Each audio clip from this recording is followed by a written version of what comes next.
Vamos en este momento a dar la bienvenida a Pedro Velasco, miembro del Frente Parlamentario Anticorrupción. Pedro, ¿cómo te encuentras? Buenas tardes. Un gusto saludarte, César. Listo para compartir la información. Muy bien, ¿cómo ven desde el Frente Parlamentario Anticorrupción lo que está suscitándose?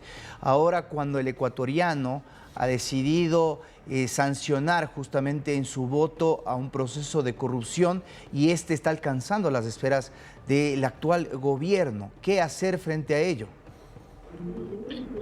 El Frente Parlamentario Anticorrupción, y creo que es el sentir de todos los ecuatorianos y ecuatorianas, estamos alarmados y preocupados por la ola de corrupción que se viene presentando en las diferentes instituciones, no solamente públicas, y también en el sector privado. Y eso hace que todos quienes queremos al Ecuador y queremos un país libre de contaminación, de corrupción, salpicado por denuncias todos los días, hagamos causa común, un frente para luchar contra este cáncer social que agobia y perjudica la economía de todos los países y más aún el nuestro, que es un país en vías de desarrollo. Los acontecimientos últimos que están lastimosamente involucrando a funcionarios del gobierno tiene que ser esclarecido, tiene que investigarse hasta las consecuencias de procesarlos, de sancionarlos y sentenciarlos a quienes hayan cometido actos ilícitos. Y en esa medida, el gobierno a través de las diferentes autoridades tienen que disponer la colaboración y la facilitación de los instrumentos públicos, documentos, testimonios, audios, chats, lo que tenga que entregarse a efectos de que, aparte del control político que puede hacer la Asamblea, también actúe, como tiene la obligación de hacerlo, la Fiscalía, la propia Contraloría General del Estado, a través de auditorías a las empresas públicas, que debería inmediatamente hacérselo, y lo propio, la UAFE, para investigar temas de movimientos económicos dudosos y que son inusuales, porque hablar de cantidades como las que se menciona no es normal dentro de una persona, de un servidor público. El pretender aperturar cuentas en paraísos fiscales también es otra de las tareas que tendría que investigarse. Y aquí también tendría que entrar en el servicio de rentas internas para saber si esos recursos declararon a través de la salida de divisas o no. Entonces, todos estos temas nos involucran a muchas instituciones. ¿Por qué cree usted que dentro de las autoridades del Estado el denominador común es ser reactivos? Es decir, cuando aparece una denuncia es cuando comienzan las investigaciones. ¿Por qué no ser preventivos y exigir que, por ejemplo, los exámenes especiales de la Contraloría se cumplan habitualmente más en empresas estratégicas como ENCO? De igual forma que se analice, como usted ha señalado por parte de la UAFE, el patrimonio de las personas que tienen estos cargos de tan alta envergadura, por ejemplo, el gerente de la misma ENCO que ha sido mencionado en uno de estos audios, pero lo que sucede es lo contrario, salen del país y posteriormente a esto comienzan las acciones. Los ecuatorianos de alguna forma se muestran insatisfechos ante ese tipo de reacciones reactivas.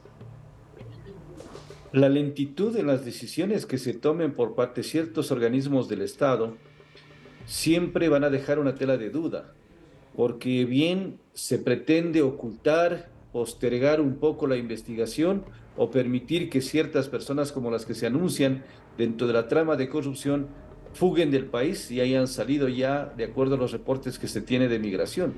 Eso es preocupante. Entendíamos los ecuatorianos, y quien le habla de la misma manera, que al crearse una Secretaría Anticorrupción era la encargada precisamente de estar determinando alertas, alarmas tempranas, si ve que algunas acciones no se están haciendo dentro del marco de la ética y de la ley. Y creo que esa es la tarea que debería hacer toda Secretaría Anticorrupción, pero de lo que hemos escuchado es una secretaría que únicamente sirve para dictar políticas públicas. A mí me preocupa esa justificación, porque una secretaría es la que le determina al presidente de la República, a muchas instituciones, autoridades, decirle, mire, aquí hay estos temas que hay que investigarlos y pedir la colaboración inmediata de las instituciones. No debemos de ser reactivos, sino proactivos y preventivos para efectos de evitar que estos temas se den. Más aún cuando hay temas tan sensibles en las empresas públicas como el tema de la energía eléctrica, el tema de petróleo, el tema de minería, que genera mucha riqueza para el país, y lo que han pretendido algunos de esas instituciones, de esas empresas públicas, hacen un botín personal para enriquecimiento injustificado de ciertas autoridades. Y eso no puede pasar en el Ecuador. Tiene que haber una transparencia total y para ello es una acción inmediata de esta Secretaría de Anticorrupción. Pedro, ¿cómo califica usted la reacción desde el ámbito del legislativo? Hasta el momento lo que hemos visto públicamente es que se ha llamado a comparecer al secretario de la Administración, Iván Correa, también al periodista Anderson Boscán, quien ha estado encabezando esta investigación. Pero más allá de eso, ¿se puede hacer algo para poder elevar la importancia de este caso en el cual el propio gobierno puede verse fortalecido si encabeza y lidera una acción de transparencia para que el pueblo ecuatoriano sepa qué ha estado pasando en esas empresas? La semana anterior, la Comisión de Justicia y Estructura del Estado inició ya un proceso de investigación de estas denuncias realizadas por el medio digital Aposta. Y en base a eso empezó una serie de comparecencias al propio periodista que hizo la denuncia pública. Lo hizo a través de otros funcionarios del Estado para que aporten con elementos de juicio, pueda prosperar una investigación. Y eso es lo que determina la Ley Orgánica de la Función Legislativa, es decir, cualquiera de los 137 asambleístas podemos hacer la tarea de fiscalizar. Pero cuando ya procede el conocimiento previo de una comisión, le corresponde a esta comisión continuar con el trámite de investigación, llegar hasta las últimas consecuencias y presentar un informe respectivo. Aspiremos de que así se respete, porque de lo que hemos escuchado el día de hoy, de que supuestamente se va a plantear la conformación de una comisión multipartidista al interno de la Asamblea para que se investigue este caso. Yo siempre he dicho que hay que respetar lo que determina la ley. Si así lo determina la Asamblea y el Pleno, porque lo puede determinar en su momento, más se toman decisiones políticas que apegadas a la ley, podrían hacerlo, pero lo importante es que arroje resultados, que no se convierta solamente en una comisión que pretenda tener un fondo o un contenido político, sino más bien técnico de una investigación seria, transparente y que abone para que los demás órganos puedan operar también como la propia Fiscalía y la función judicial. ¿Cómo evalúa usted la posición que han tomado las autoridades de gobierno nacional hasta el momento, en donde en primera instancia, por ejemplo, el propio presidente señaló que su cuñado al menos era una persona intachable? Posteriormente también descartaron varias autoridades en las propias comparecencias de la Asamblea que exista un caso de corrupción y de alguna forma desacreditaban lo que estaba haciendo esta unidad de investigación de este medio digital. Ahora hay que recular, hay que nuevamente solicitar apoyo de la institucionalidad para poder investigar el caso. ¿Usted piensa que se dieron un tiro al pie al tomar esa postura apresurada de defender algo que ahora se está develando que podría ser un caso efectivo de corrupción?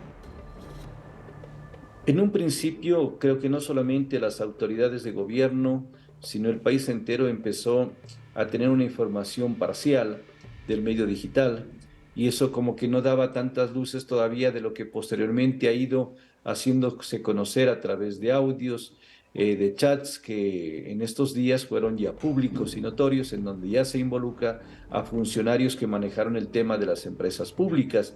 Y ahí el gobierno, en un principio, como ha justificado de no tener información, de que no había esa verificación de quienes han participado, toma una decisión de que pedir a la Fiscalía para que hagan las investigaciones, la captura, pero yo pienso que ya es un poco tarde porque hablar de casi 8 días de lo que pasó esto ya ha permitido que lastimosamente algunos de estos personas nombradas en esta trama de corrupción hayan salido del país. Yo pienso que la justicia tiene que actuar pronto y si es que ya lo han abandonado el Ecuador, tiene que valerse de los organismos de cooperación internacional, la misma Interpol, para efectos de que procedan a su localización y captura y puedan venir a rendir cuentas al país. Ya estamos cansados de estas noticias de corrupción y que lo único que hacen es alimentar otros países, vivir en paraísos fiscales, disfrutar de estos recursos que nos corresponden a los ecuatorianos que pudieran ser invertidos de mejor manera.